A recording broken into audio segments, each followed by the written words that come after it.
Hello दोस्तों, आज मैं जिस मूवी को एक्सप्लेन करने जा रही हूँ उस मूवी का नाम है सर्वाइव। मूवी की शुरुआत में हमें एक फैमिली को दिखाया जाता है जो कि अपने बेटे बेन का बर्थडे सेलिब्रेट करने के लिए समुद्र के बीचों बीच आए हुए थे। अभी तो यहाँ पर सब कुछ नॉर्मल चल रहा लेकिन कुछ देर बाद बेन की मॉम जूलिया समुद्र में स्विमिंग करने के लिए जंप कर देती है, जबकि बेन और बेन के डैड फिशिंग करने में बिजी थे। तभी अचानक जूलिया को ऐसा महसूस होता है कि कुछ बड़ी सी चीज उसके आसपास चक्कर लगा रही है। तब जूलिया आसपास देखती है तो उसे कुछ नजर नहीं आता। तभी अचानक जूलिया को समुद्र के नीचे की तरफ कोई खींचने लगता है और इनकी बोट पर जो कंपास था वो भी अजीब सा बिहेव करने लगती है। बेन और टॉम इस बात पर बिल्कुल ध्यान नहीं देते क्योंकि वो दोनों फिशिंग करने में बहुत बिजी होती हैं। और इस तरफ हम देखते हैं कि जूलिया डूबने वाली है। जूलिया अपने आप को बचाने के साथ साथ टॉम को बहुत सारी आवाजें भी लगाती है, लेकिन जूलिया के ऊपर कोई भी ध्यान नहीं देता। अब जूलिया नोटिस करती है कि समुद्र का पानी पीछे की तरफ जा रहा है और उसके साथ वह भी पीछे की ओर जा रही है। अब बेन भी इस बात को नोटिस कर लेता है, वह जूलिया को देख लेता है। जूलिया को बचाने के लिए वह समुद्र में जंप कर देता है और बेन जल्दी से बोट का इंजन चालू करके बोट को उनके पास ले जाता है। टॉम जूलियन को डूबने से बचा लेता है और बेन और केसी उन दोनों को बोट के ऊपर खींच लेते हैं और इस तरह से जूलियन की जान बच जाती है। अब टॉम अपनी बेटी केसी को डांटते हुए कहता है कि मैंने कहा था जो भी स्विमिंग करेगा उस पर कोई एक शख्स ध्यान देगा, लेकिन तुमने ये रूल क्यों तोड़ा? अगर तुम्हारी मॉम को कुछ हो जाता तो क्या होता? केसी अपने डैड से कहती है कि मेरा ध्यान नहीं था, मुझसे गलती हुई है, इसीलिए वह सभी से सॉरी कहती है। वो सभी लोग केसी को माफ कर देते हैं और आगे बढ़ जाते हैं। अब रात होते ही वो लोग बेन का बर्थडे सेलिब्रेट करने लगते हैं। तभी केसी को केसी के बॉयफ्रेंड की वीडियो कॉल आ जाती है। अब केसी अपने बॉयफ्रेंड से बात करने के लिए उन लोगों से थोड़ा दूर चली जाती है। केसी अपने बॉयफ्रेंड से बात ही कर रही थी कि वह नोटिस करती है कि उसके बॉयफ्रेंड के पीछे बहुत बड़ा तूफान आ रहा है। केसी ये सब देखकर बहुत डर जाती है क्योंकि वो लोग इस समय सेफ जगह पे नहीं थे। अब ये बात केसी अपने मॉम डैड को बताती है। अब ये सभी लोग अपने बोट की सेफ्टी चेक करने लगते हैं। सेफ्टी चेक करते समय ये लोग नोटिस करते हैं कि बहुत सारी व्हेल्स और शार्क इनकी बोट का चक्कर लगा रही होती हैं। और टॉम ये जानता है कि व्हेल और शार्क ऐसा तभी करती हैं जब बहुत बड़ा तूफान आने वाला हो। अब इन लोगों को आने वाले तूफान का अंदाजा तो हो गया था, लेकिन अभी इन लोगों को व्हेल और शार्क से निपटना था। तभी इन लोगों को अपनी बोट पर एक जोरदार झटका लगता है। अब टॉम बोट को चेक करने के लिए नीचे पानी में जाता है। देखता है कि बोट के नीचे बहुत बड़ा डेंट आ चुका है जो कि एक बहुत बड़ी शार्क ने दिया होगा। टॉम बोट को चेक करने के बाद जब बोट के ऊपर आता है तो टॉम घायल होता है और जब जूलिया टॉम के जख्मों को देखती है तो वह उसके जख्मों को सिलने लगती है। अब टॉम जूलिया को बताता है कि शार्क के दिए हुए डेंट की वजह से हम लोग बोट को आगे नहीं ले जा सकते। अब टॉम कहता है कि हम लोगों के पास केवल एक ही रास्ता है कि हम लोग किसी को अपनी मदद के लिए बुलाएं और बहुत प्रयास करने के बाद भी इन लोगों को सिग्नल नहीं मिला। अभी लोग अपने खाने पीने का सामान चेक करते हैं तो इन्हें पता लगता है कि इन लोगों के पास केवल 4 दिन के पीने का पानी है और कुछ नहीं। लेकिन इन लोगों को एक बात की तसल्ली थी क्योंकि ये लोग शिपिंग रोड पर थे और कोई ना कोई शिप गुजरते समय इन लोगों को जरूर देख लेगी। तभी अचानक इन लोगों को बाहर से एक जोरदार आवाज सुनाई देती है और जब ये लोग बाहर जाकर देखते हैं तो आसमान से आग का गोला आ रहा होता है जो कि इनकी शिप से टकरा सकता है। अब उस आग के गोले से बचने के लिए टॉम जल्दी से अपनी बोट का इंजन चालू करता है, जबकि टॉम जानता था कि यदि मैंने इंजन चालू किया तो हमारी बोट बर्बाद हो जाएगी। लेकिन आग के गोले से बचने के लिए टॉम ने इंजन चालू किया और वैसा ही हुआ जैसा टॉम ने सोचा था। ये लोग देखते हैं कि आग का गोला बहुत करीब आ गया था और इन लोगों के पास कोई रास्ता भी नहीं था। इसीलिए ये लोग आग के गोले से बचने के लिए बोट के निचले हिस्से में चले जाते हैं और लाइफ जैकेट पहन लेते हैं। कुछ ही देर बाद इन लोगों को एक जोरदार आवाज सुनाई देती है जिसकी आवाज से ये लोग बेहोश हो जाते हैं और जब इन लोगों को होश आता है तो ये लोग अपने आप को जिंदा पाते हैं। हालांकि इन लोगों को चोट जरूर आई। अब ये लोग देखते हैं कि इनकी बोट में एक बहुत बड़ा छेद हो गया था, लेकिन उस छेद से पानी अंदर नहीं आ रहा था।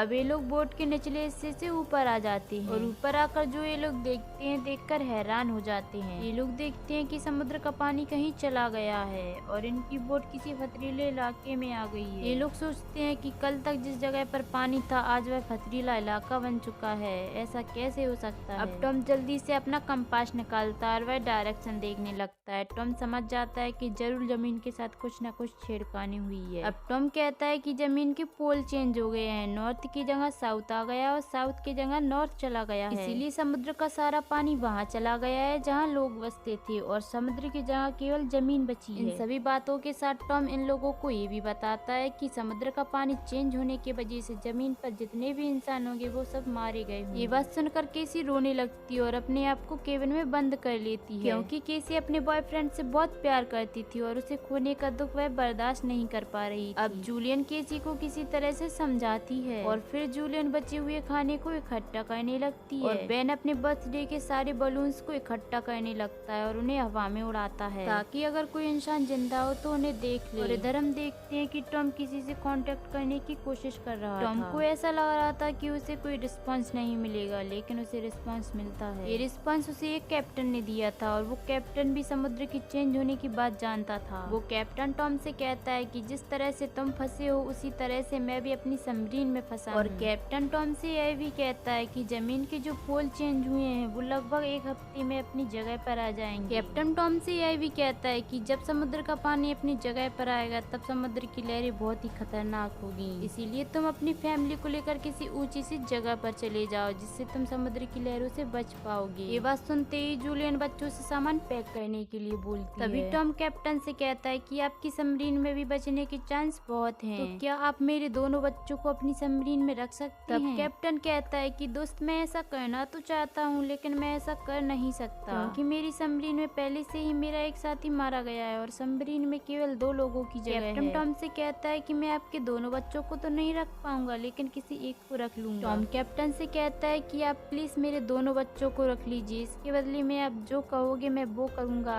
अब कैप्टन टॉम की बात मान लेता है और वह दोनों बच्चों को रखने के लिए राजी हो जाता है। अब टॉम सबमरीन की लोकेशन का पता लगाता है और वह जूलियन से कहता है कि हम 2 दिन में वहाँ पहुँच जाएंगे, मतलब समुद्र का पानी वापस आने से पहले ही हम अपने बच्चों को सबमरीन तक पहुँचा सकते हैं जिससे उनकी जान बच जाएगी। और सुबह होते ही ये लोग अपने सफर के लिए तैयार थे। तभी टॉम देखता है कि एक अजीब सा आदमी अपने डॉग के साथ इसी तरफ चला आ रहा था। टॉम यह भी देखता है कि वह आदमी जख्मी था, इसलिए वह अपना पानी उसे पीने के लिए देता है। वह आदमी टॉम का पानी पीने के बाद टॉम पर हमला कर देता है और उस आदमी के पास एक चाकू भी होता है जिससे वह टॉम की जान ले लेता है। और ये सब दूर खड़ी जूलिया देख लेती है। अब जूलियन अपने पति को तो नहीं बचा पाई लेकिन वह अपने बच्चों को बचाने के लिए जल्दी से बोट में जाती है और केबिन का दरवाजा बंद कर लेती है। और इसके बाद जूलियन केसी को एक फ्लेयर गन देती है और कहती है कि इसका यूज तभी करना जब बहुत ज्यादा जरूरत हो। और फिर जूलियन जाकर वॉशरूम में छिप जाती है। वो किलर बोट के अंदर आ जाता है और बोट में जो भी खाना था वह खाने लगता है। वो आदमी इस तरह से खाना खा रहा था जिसे देखकर ऐसा लग रहा था जैसे उसने कई दिनों से खाना न खाया। खाना खाने के बाद वह जूलियन को ढूंढने लगता है लेकिन उसे जूलियन नहीं मिलती क्योंकि जूलियन पहले ही बोट में हुए छेद से बाहर निकल गई थी। लेकिन उस किलर के डॉग ने जूलियन को देख लिया था, इसीलिए डॉग का मुंह बंद करने के लिए जूलियन को डॉग को मारना पड़ा। जब वो किलर जूलियन को ढूंढते हुए बाहर आता है तो वह अपने डॉग को मरा पाता है, इसलिए वो किलर समझ जाता है कि जूलियन बोट से बाहर है। अब वो किलर जूलियन को पकड़ने के लिए बोट के नीचे उतरता है लेकिन जूलियन पहले ही बोट की दूसरी तरफ से बोट के ऊपर चढ़ जाती है और एक टूटी हुई खिड़की के द्वारा बोट के अंदर पहुंच जाती है। लेकिन थोड़ी ही देर में वो आदमी किसी तरह से जूलियन को पकड़ लेता है और फिर वह जूलियन के बालों को पकड़कर उसे मारने लगता है और उसका गला दबाने लगता है। और केसी जो ये सब देख रही थी उसने सोचा कि ये फ्लेयर गन चलाने का अच्छा मौका है, इसीलिए वो अपनी मॉम को बचाने के लिए फ्लेयर गन चला देती है जिससे उस आदमी को तो ज्यादा चोट नहीं आती लेकिन इनकी बोट जलने लगती है। इसीलिए जूलियन जल्दी से अपने दोनों बच्चों को वहाँ से निकालती है और बोट से बाहर निकलने लगती है। बाहर निकलते समय वो आदमी जूलियन पर दोबारा से अटैक करता है लेकिन इस बार जूलियन उसमें लात मारकर बाहर निकल जाती है। बाहर निकलते ही केसी और बेन जब अपने फादर को मरा पाते हैं तो वह रोने लगते हैं। बेन रोते हुए कहता है कि ये सब मेरी वजह से हुआ है क्योंकि वो बलून्स हवा में मैंने ही उड़ाए हैं और वो बलून्स देखकर ये आदमी इधर आया है। और तभी जूलियन देखती है कि वो आदमी बोट से बाहर निकल रहा है, इसीलिए जूलियन अपने दोनों बच्चों को उठाती है और उनसे कहती है कि अब हमें यहाँ से भागना होगा। भागते भागते ये तीनों बहुत थक गए थे, इसीलिए एक पहाड़ के पीछे रुककर ये लोग आराम करते हैं। इन लोगों को ऐसा लग रहा था कि उस आदमी ने शायद हमारा पीछा छोड़ दिया और बेन जो कि अभी भी रो रहा था, केसी उसे पीने के लिए पानी देती है लेकिन बेन पानी पीने से मना कर देता है। तभी जूलियन पीछे मुड़कर देखती है तो वो आदमी अभी भी उनका पीछा कर रहा था, इसीलिए ये तीनों फिर से भागने लगते हैं। और इस बार ये लोग रुकते नहीं है, ये लोग लगातार भागते रहते हैं। भागते भागते तीनों एक ऐसी जगह पर पहुंच जाते हैं जहाँ पर जहरीला पानी होता है। यहाँ से निकलते समय इन तीनों को कुछ भी हो सकता था लेकिन उस किलर से बचने के लिए इन तीनों को यहीं से निकलना पड़ता और वहाँ से निकलने की वजह से इन तीनों की हालत बहुत खराब हो गई। तभी जूलिया देखती है कि बेन डिहाइड्रेट हो चुका है और इन लोगों के पास थोड़ा सा ही पानी था जो कि इन लोगों ने बेन को दिया, लेकिन थोड़े से पानी से क्या होता। और केसी जो कि हिम्मत हार चुकी थी वह कहती है कि मुझे नहीं लगता कि अब हम लोग जिंदा बचेंगे। तब जूलियन केसी को डांटती हुई कहती है कि तुम अपना मुंह बंद रखो, जो मैं कहती हूँ वह करो, मुझे पूरा विश्वास है कि मैं तुम दोनों को बचा लूंगी। और जूलियन के कहने पर ये लोग फिर से चलने लगते हैं। थोड़े ही आगे जाने पर इन लोगों को एक टूटा प्लेन मिलता है, इसीलिए जूलियन सोचती है कि रात बिताने के लिए जगह बिल्कुल सही है और ये तीनों अंदर आराम करने लगते हैं। जूलियन अपनी फैमिली फोटो देखने लगती है जो कि इन लोगों ने वैन के बर्थडे के दिन ली और फोटो को देखकर ये लोग टॉम को याद करने लगते हैं। अब रात के समय केसी प्लेन से बाहर आती है और वो किलर जिसने अभी भी इन लोगों का पीछा नहीं छोड़ा था, और वो किलर जैसे ही केसी के करीब आता है जूलियन उस पर पीछे से अटैक कर देती है और जूलियन उस किलर में बार बार चाकू मारकर उसकी जान ले लेती है। और जैसे ही सुबह होती है तो ये लोग देखते हैं कि किलर की बॉडी बहुत ही बुरी हालत में है, जिससे ये लोग समझ जाते हैं कि ये खाली समुद्र भी बहुत खतरनाक है। और अब इन लोगों को वहाँ पहुँचना था जहाँ पर उस कैप्टन की सबमरीन थी। जूलियन अपना मैप देखने लगती है। वैन को बहुत प्यास लगी थी इसलिए वह आगे जाकर एक तालाब से पानी पीने लगता है, जबकि जूलियन ने पानी पीने से मना किया था क्योंकि ये सारे तालाब जहरीले थे। वैन ने उस तालाब से पानी पिया था इसलिए वह बीमार पड़ जाता है। और इन लोगों को बहुत धूप लग रही थी इसलिए इन लोगों ने अपने सर कपड़े से ढक लिए थे। अब ये लोग समुद्र में पड़े प्लास्टिक से एक शेल्टर बनाते हैं और उसमें थोड़ी देर आराम करते हैं। इन लोगों ने थोड़ा सा ही आराम किया था कि तभी इन लोगों को कुछ आवाजें सुनाई देने लगती हैं। जब ये लोग देखते हैं तो केकड़ों का बहुत बड़ा झुंड इनकी ओर बढ़ रहा था। केकड़ों से बचने के लिए ये लोग भागने लगते हैं। भागते भागते इन लोगों को एक कार्गो शिप नजर आती है जहाँ पर बहुत सारे कंटेनर भी थे और उन कंटेनरों में बहुत सारे लोग भी थे। लेकिन जैसे ही उन लोगों ने केकड़ों का झुंड देखा तो उन लोगों ने कंटेनर को लॉक कर लिया और जूलियन और उसके दोनों बच्चे कंटेनर के पास जाकर गिड़गिड़ाने लगते हैं। वह कहते हैं कि हम लोगों को प्लीज अंदर ले लो, लेकिन वो लोग कंटेनर नहीं खोलते, इसलिए जूलियन अपने दोनों बच्चों को कंटेनर के ऊपर चढ़ाती है। और जैसे ही जूलियन कंटेनर के ऊपर चढ़ती है तो एक केकड़ा जूलियन को काट लेता है, लेकिन फिर भी जूलियन किसी तरह से ऊपर चढ़ जाती है। अब जूलियन अपने जख्म को एक कपड़े से बांध लेती है और इसके बाद वह बेहोश हो जाती है। वो केकड़े कंटेनर में हुए एक छेद से अंदर चले जाते हैं और कंटेनर में जितने भी लोग थे वो केकड़े उन लोगों पर अटैक कर देते हैं। केकड़ों से बचने के लिए वो लोग केकड़ों पर फायरिंग करने लगते हैं, लेकिन केकड़े इतने सारे थे कि ये लोग उनके सामने नहीं टिक पाए। और जब जूलियन को होश आता है तो वह देखती है कि उसके दोनों बच्चे उसके पास नहीं हैं। जूलियन अपने दोनों बच्चों को अपने पास ना पाकर बहुत घबरा जाती है, लेकिन तभी जूलियन को वैन और केसी आते हुए दिखाई देते हैं। केसी कहती है कि हम लोग हथियार और खाने की तलाश में गए थे लेकिन हम लोगों को कुछ भी नहीं मिला। अब जूलियन अपने जख्म को ठीक करती है और वैन कुछ हथियार इकट्ठा कर लेता है। अब जूलियन उस कैप्टन से कांटेक्ट करती है तो वह कैप्टन बताता है कि उन केकड़ों ने मुझ पर भी हमला किया है और वो कैप्टन इन लोगों को ये भी बताता है कि अब समुद्र का पानी वापस आने वाला है, इसीलिए ये केकड़े अपनी जगह वापस आ रहे हैं। जूलियन कैप्टन से कहती है कि इस भागदौड़ में मैप खो गया है इसलिए हमें रास्ता पता नहीं है। कैप्टन लोगों को रास्ता बताने के लिए अपनी फ्लेयर गन से फायर करता है जिससे उन लोगों को पता चल जाता है कि सबमरीन किस दिशा में है। ये लोग आगे बढ़ने लगते हैं। थोड़ा आगे चलने के बाद इन लोगों को ऐसा लगने लगता है कि हम लोग सबमरीन तक नहीं पहुंच पाएंगे क्योंकि इन लोगों को सबमरीन तक पहुंचने के लिए पहाड़ पार करना होगा। अब जैसे ही ये लोग उस पहाड़ी रास्ते में से गुजरते हैं तो वहाँ से पत्थर गिरने लगते हैं। अब जूलियन जो कि सबसे पीछे थी उसके आगे एक बड़ा सा पत्थर गिर जाता है जिससे ये लोग अलग अलग हो जाते हैं। अब केसी अपनी माँ के बिना आगे बढ़ना नहीं चाहती थी, लेकिन जूलियन अपनी बेटी को कसम देती है कि तुम किसी भी हालत में अपने भाई को बचाओ। इसीलिए केसी वैन को लेकर आगे बढ़ने लगती है और सबमरीन तक पहुँच जाती है। जब ये लोग सबमरीन तक पहुँच जाते हैं तो सबमरीन के पास इन्हें कोई नजर नहीं आता, इसलिए सबमरीन का दरवाजा जोर जोर से खटखटाने लगता है। तभी कैप्टन सबमरीन के पीछे से आता है और कहता है कि मेरी हालत बहुत खराब है, मेरे बचने के चांस बिल्कुल भी नहीं है। सबमरीन में 3 लोग बैठ सकते हैं। ये बात सुनकर केसी बहुत खुश हो जाती है और वो जल्दी से अपनी माँ को लेने के लिए वापस जाती है और वो केकड़े वापस आ जाते हैं। जूलियन अपनी गन से उनका सामना करती है लेकिन उसकी बुलेट्स खत्म हो जाती हैं और तभी केसी जूलियन को ऊपर से हाथ देती है और केसी की मदद से जूलियन ऊपर चढ़ जाती है और फिर दोनों भागकर जल्दी से सबमरीन के पास पहुंच जाती और बेन ने पहले से ही सबमरीन का दरवाजा खोल रखा था जिससे ये लोग जल्दी से सबमरीन के अंदर पहुंच जाते हैं। तभी इन लोगों को समुद्र की एक ऊंची लहर दिखाई देती है और वो ऊंची लहर इनकी सबमरीन से जोर से टकराती है जिससे ये लोग बेहोश हो जाते हैं। और जब इन लोगों को होश आता है तो इनकी सबमरीन पानी में नहीं क्योंकि वह ऊंची लहर इनकी सबमरीन को बहाकर एक शहर में ले आई जो कि तबाह हो चुका था। शहर को देखकर लग रहा था कि अब धरती पे से इंसानों का सफाया हो चुका है। इसी के साथ ये मूवी यहीं समाप्त होती है। वीडियो अच्छी लगी हो तो वीडियो को लाइक करें, कमेंट्स करें और सब्सक्राइब करना मत भूलिए।